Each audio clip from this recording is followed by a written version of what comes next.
శంకర కైలాసం ఉంది, వెండికొండ ఉంది, ఇంత గొప్ప అంతఃపురం ఉంది, శ్మశానంలో ఎందుకుంటారు మీరు అని అడిగింది. అడిగితే ఆయన చెప్పాడు, పార్వతి చేతకాక నేను శ్మశానంలో లేను. బ్రహ్మదేవుడు అడిగాడు, శంకర చీకటి పడిన తరువాత ఉగ్రభూతాలన్నీ కూడా ఇళ్లల్లోకి బయలుదేరుతాయి, వాళ్ళని అనుష్ఠానం చేయనివ్వవు, సూర్యోదయాత్ పూర్వం నిర్మాల్యం అవి తీసేస్తాయి, తీసి పూజ చేసేస్తాయి, తర్వాత యజమాని చేసినా ఇక ఫలితం ఉండదు. అందుకే ముందు స్నానం ఎవరు అంటే భార్య చేస్తుంది, భర్త చేయడు ముందు స్నానం. భార్య పని ఏమిటంటే ముందు నిర్మాల్యం తీసేస్తుంది, భర్త పూజ చేస్తాడు. ఎందుకంటే ఆయన అనుష్ఠానం చేసుకోవడానికి పూజ చేసి వచ్చే లోపల పూజామందిరం తుడిచి కడిగి ముగ్గు పెట్టి మడినీళ్లు పెట్టి చెయ్యాలి కదా. నిర్మాల్యం తీయడం భార్య పని. అందుకే ఇప్పటికీ శ్రీకాళహస్తిలో శివలింగానికి ముందు అభిషేకం చేయరు, జ్ఞానప్రసూనాంబకి ముందు అభిషేకం, ఇల్లాలు ముందు స్నానం అనడానికి గుర్తు అక్కడ. కాబట్టి శంకర ఈ ఉగ్రమైనటువంటి భూత ప్రేత పిశాచములన్నీ ఇళ్లల్లోకి వచ్చేస్తాయి. అవి రాకుండా ఉండాలంటే వాటిని కాసేపు తమాషా చేసి అట్టే పెట్టాలి. అందుకని శ్మశానంలో ఆయన నర్తన చేస్తుంటాడు. ఆ నర్తన చేస్తూ అవన్నీ అక్కడ కూర్చుంటాయి.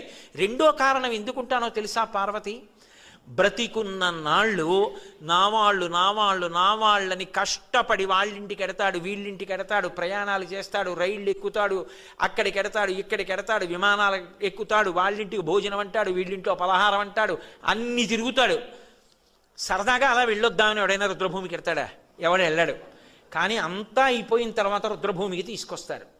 తీసుకొచ్చిన తర్వాత నేనని ఇన్నాళ్ళు ఇన్ని ఫెయిర్ అండ్ లవ్లీలు రాసి ఇన్ని ఆల్అవుట్లు పెట్టి ఇంత ఏసీలో ఇంత పరుపు మీద పడుకోబెట్టిన శరీరం కట్టెల్లో కాలిపోతుంటే చూసుకుంటూ ఉంటాడు జీవుడు.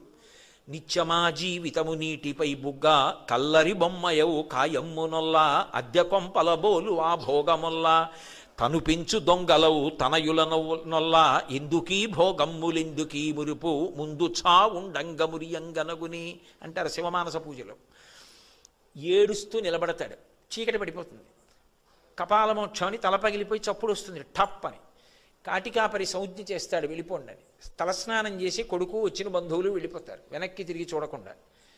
తాను ఒక్కడే నిలబడి ఉంటాడు, చీకటి పడుతూ ఉంటుంది, దాటి వెళ్ళడానికి లేదు. అయ్యయ్యయ్యో వీళ్ళందరినీ నమ్ముకున్నాను, మా ఆవిడని ఇంత పిచ్చి పెట్టుకున్నాను, కాయము వీడి జీవుడితి కంపిత చిత్తత నీకు చుండబో నాయనయంచు ఎచ్చు నిజనందన నందినులైనుగా నికందోయిని భస్మముల్ తొలుత దుఃఖమహంబుని చొచ్చు పత్నియన్ కాయము వీడి రారు కథ చేసిన కర్మము పుణ్యము తప్ప శంకర అని ఏడుస్తుంటే ఓదార్చడానికి ఒక్కడుండడు పార్వతి. చచ్చినవాడు 100 మాటలు చచ్చిపోతాడు భయంతోనని, నేనున్నాను రా బెంగ పెట్టుకోకు, ఇంకొక శరీరం ఇస్తానులే ఒళ్ళు దగ్గర పెట్టుకో అని ఓదార్చడానికి అక్కడ ఉన్నాను. అంతేకాని నాకు ఇల్లు లేక ఆవాసం లేక అక్కడ లేనివాడను కాను ఈశ్వరి, తండ్రిని, నా దయ అది అన్నాడు. అంతటి మహానుభావుడు.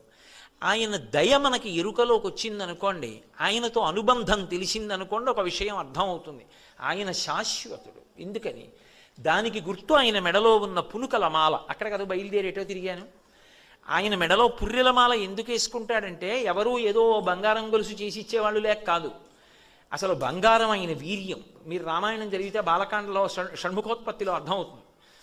కానీ ఈ సృష్టి అంతా కూడా ఆయన మహాప్రళయంలో లోపలికి తీసేసుకున్న తర్వాత మళ్ళీ సృష్టి చేసేటప్పుడు మొదట బ్రహ్మగారిని సృజిస్తాడు. సృజించి వేదం ఇచ్చి సృష్టి చేయడం మొదలుపెట్టు అంటాడు. అందుకే ఇప్పటికీ తమిళనాడులో కుంభకోణం అని ఒక క్షేత్రం. ఆ క్షేత్రం ఎందుకు వచ్చిందంటే ఈ సమస్త బ్రహ్మాండములు లయమైపోయిన తరువాత ఒక కుంభం అంటే ఒక కుండలో ఏం చేస్తాడంటే మళ్ళీ పునఃసృష్టి జరిగేటప్పుడు ఓషధులు భూమి మీద పడాలని అమృతం పోసి అందులో ఓషధులు పెట్టి కుండ వదిలేస్తాడు. అది ప్రళయ జలాల మీద తేలుతూ వెళ్ళిపోతుంటుంది. మళ్ళీ ఆయన పునఃసృష్టి చెయ్యాలి అని ఎప్పుడు అనుకుంటాడో అప్పుడు ఎక్కడ మొదలు పెట్టాలి సృష్టి అనుకుంటాడో అక్కడ నిలబడి బాణం పెట్టి కొడతాడు ఆ కుండని. ఆ కుండ బద్దలై అందులోంచి అమృతము ఓషధులు భూమిలో పడతాయి. అదే పృథు చక్రవర్తి వృత్తాంతం భాగవతంలో. అది భూమిలోకి ఇంకి పంట మొదలవుతుంది. ఇంకక్కడి నుంచి అలా పండుతూనే ఉంటుంది. వేదంలో చెప్తారు ఓషధీతత్వం. ఓ గింజ తిన్నాననుకోండి జీర్ణమై శక్తినిస్తుంది. ఇన్ని వడ్లు తీసుకెళ్లి భూమిలో వేసామనుకోండి మళ్ళీ ఇన్ని కంకులు వచ్చి ఇంత ధాన్యం వస్తాయి. ఓషధీతత్వం అంటారు. అలా ఓషధీతత్వం అమృతంతో కలిసి భూమిలో మళ్ళీ మళ్ళీ పెరిగేటట్టుగా అనుగ్రహిస్తాడు. అనుగ్రహించి కుండ బద్దలైపోయి అమృతము ఓషధులు భూమిలోకి వెళ్ళిపోతాయి. ఆ కుండ నీళ్లలో నిలబడిపోతుంది. బద్దలైపోయిన కుండ అది శివలింగం అయిపోతుంది. సృష్టి అక్కడ ప్రారంభమైందని గుర్తు, కుంభకోణం. అందుకే కుంభము బద్దలైనటువంటి ప్రాంతం, అక్కడ సృష్టి మొదలైంది అని. అందుకే ఇప్పటికీ అక్కడ నీటితో అభిషేకం చేయలేదు, మట్టి లింగం, అది కరిగిపోతుంది. ఎందుకంటే కుండ కదూ మరి లింగాకృతిని పొందింది. అందుకని అక్కడ అభిషేకం చేస్తే మల్లె నూనె అటువంటి వాటితోటే అభిషేకం చేస్తారు. కాబట్టి మళ్ళీ పునః సృష్టి చేసినప్పుడు ముందు బ్రహ్మగారిని సృజించి ఆయనకి వేదం ఇచ్చి సృష్టి చేయమని చెప్తాడు. ఆయనకి వేదం ఇచ్చి సృష్టి చెయ్యమని చెప్పిన తరువాత బ్రహ్మగారు ఈ లోకములను సృజిస్తాడు, ఇంతమంది ప్రాణుల్ని. కొంతకాలం అయిపోయిన తర్వాత బ్రహ్మగారు కూడా పడిపోతాడు. పడిపోతే ఆయన 4 తలకాయలు కూడా రుద్రభూమిలో పడిపోతే ఏం మర్యాద? అందరికన్నా పెద్దవాడు, ముందొచ్చినవాడు, ఈ సృష్టి చేసినవాడు, ఆయన పుర్రె కూడా పడిపోతే ఏం బాగుంటుంది అని ఆ పుర్రె తీసి ఓ తడపకి చుట్టుకుని మెళ్ళో వేసుకుంటాడు. ఇప్పుడు అలా ఎన్ని పుర్రెలు ఆయన మెళ్ళో అయ్యాయంటే అదో పెద్ద మాలైంది. అంటే ఎంతమంది బ్రహ్మలు వచ్చి వెళ్ళిపోయారు, ఎన్ని మాటలు సృష్టి వచ్చి వెళ్ళిపోయింది, ఆయన మాత్రం అలాగే ఉన్నాడు. కాలాతీతుడై ఆయన ఉన్నాడు అని చెప్పడానికి గుర్తు ఆయన మెడలో ఉన్న పునుకల మాల, అంతేకాని ఏదో చేతకాక వేసుకున్నటువంటి మాల కాదా మాల. కాబట్టి పునుకల పేరు కంఠమున భూరి భుజంగము భూషణంబుగా అనయము భస్మధారణము యద్రి నివాసము మేరు విల్లుగా అనువుగ దంతి చర్మమును హస్తములందు కపాలశూలముల్ పడివడిదాల్తు శంకరు కృపావరు రూపమును ఆశ్రయించదన్ అంటారు. అటువంటి శంకరుడు ఉన్నాడే, అటువంటి పరమాత్మ ఉన్నాడే, ఆయన శంకరుడు అనండి, విష్ణువు అనండి, నాకేమీ అభ్యంతరం లేదు. ఎందుచేత అంటే ఉన్నది ఒక్కటే పరబ్రహ్మం. ఆ పరబ్రహ్మం అన్ని రూపాలు పొందుతూ ఉంటుంది. ఏకస్త్వమేవ బహుధా భవభాసి లోకే నిశంకధీర్ వృషభకేతన మల్లినాథ శ్రీభ్రామరి ప్రియ సుఖాశ్రయ లోకనాథ శ్రీమల్లికార్జున విభో తవ సుప్రభాతం అంటారు. ఇప్పటికీ శ్రీశైల మల్లికార్జున సుప్రభాతం చేస్తూ ఆ ఉన్న ఒక్కడే 3 కాలములకు 3 లోకములకు 3 రూపములకు మూలమగుచు భేదమగుచు తుదిక భేదమయ్యొప్పారు బ్రహ్మమనగ నీవే పాలనయన అంటారు.